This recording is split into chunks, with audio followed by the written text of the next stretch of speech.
What is going on, ladies and gentlemen? My name is Alpha Skies, and in today's video we're going to be going over what I believe to be the most important weapons for you guys to go for in terms of craftable weapons from the two raids King's Fall and Vow of the Disciple. We are going to be primarily focusing on PvE roles. I may have another video down the road that I actually go over a lot of the PvP roles, but again, for this one we're strictly going to focus on PvE. I'm personally also not going to be covering each and every single individual weapon in these raids and whatnot. I'm just going to take the top 3 that I think are the best and cover those. So starting out with Vow of the Disciple, since that raid did come out first, the first thing we're going to take a look at is the Submission SMG. This SMG does have a very wide variety of perks, however you're going to find that most of them are not very effective, and you're going to take a look at the third column and the fourth column, and it's pretty obvious to kind of deduce which perks you're obviously going to want to go for primarily. In the third slot, you kind of have a personal preference choice between Overflow, Subsistence, and Perpetual Motion. In my personal opinion, I do go for Subsistence, but I know a lot of people like to pair it with Overflow as well, so if that is what you like or what you prefer, then go ahead and go for that one. And then looking over in the fourth column, honestly, the only choice you've got for this weapon is Frenzy. Frenzy is an extremely strong and very consistent perk to run, so there's really no reason that you shouldn't be going for this in most weapons at all. Now we're going to go ahead and jump over to another weapon that is, in my personal opinion, probably one of the best, if not the best, ad clearing machines. It is the grenade launcher known as Forbearance. Now when you do actually take a look at the roles though, it's pretty obvious what you're going to want to go for on this weapon. It's going to be Ambitious Assassin with Chain Reaction. Chain Reaction is absolutely insane in terms of clearing ads, especially when you're pairing that with the fact that it is a wave frame.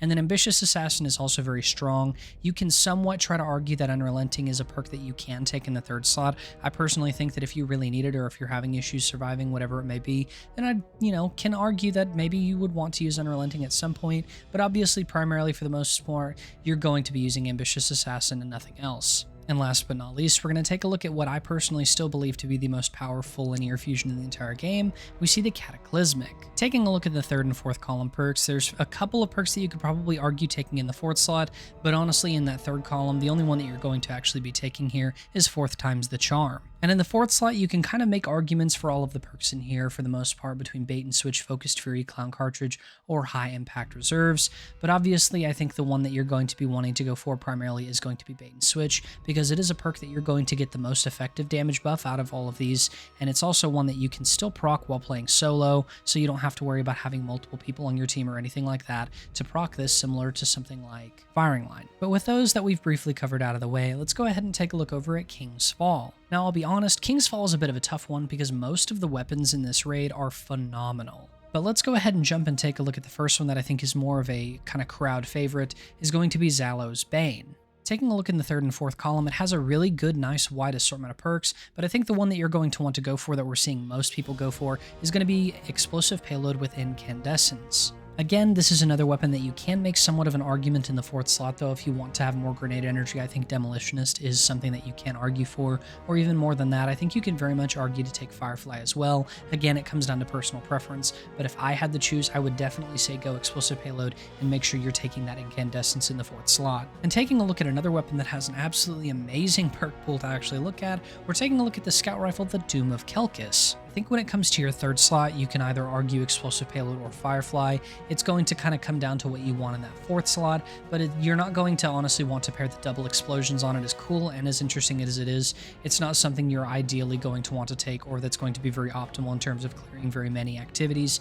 So I think if you're going to take Dragonfly in your fourth slot, you're going to simply want to pair Explosive Payload in your third slot, but if you're going to want to take the Firefly in your third slot, then go ahead and just pair that with Frenzy to get a bit more damage and reload speed as well. But if I had to choose between the two, I think I would take Firefly and Frenzy, because Firefly is going to be the actual trait that when you get a headshot kill and they explode, it's going to deal that solar damage AoE, so you're going to get some of the bonus damage from Frenzy, and you can also kind of double down the elementals, maybe bust some elemental shields and stuff like that using Firefly with the solar on it. So it's kind of a weapon that's a little flexible and very multi-use that we haven't seen in Destiny 2 before. So again, if I had to have a personal preference, I would definitely take Firefly to make sure that I can bust 2 elemental shield types and stuff and different kinds of nightfalls and whatnot, and take Frenzy because personally I just think Frenzy is an extremely consistent and strong perk. And now let's go ahead and jump into the LMG, the Quillums Terminus.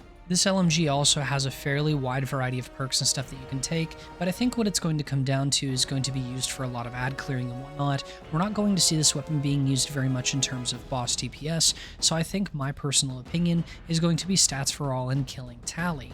You're obviously going to be spending some time killing individual enemies and things like that if you're going to be taking a perk like killing tally, so why not go ahead and get the actual stat bonus and boost from stats for all as well, because I would personally much rather take the multiplier to all of the stat bonuses and stuff that you can get on it from stability, handling, reload speed, and whatnot, whereas opposed to having dynamic sway reduction, where I'm essentially almost forced to kind of spray some bullets out just to be a little extra about it to ensure that I'm getting some of the increased accuracy and stability from it as well. You could also argue Unrelenting. I think that perk is extremely underrated, so if you are having, again, a bit of a difficulty surviving and stuff, if you're doing more difficult activities, then maybe Unrelenting is the choice for you. But with that out of the way, I hope you guys enjoy this type of content, and if you do, go ahead and hit that subscribe button down below. It really helps me a lot.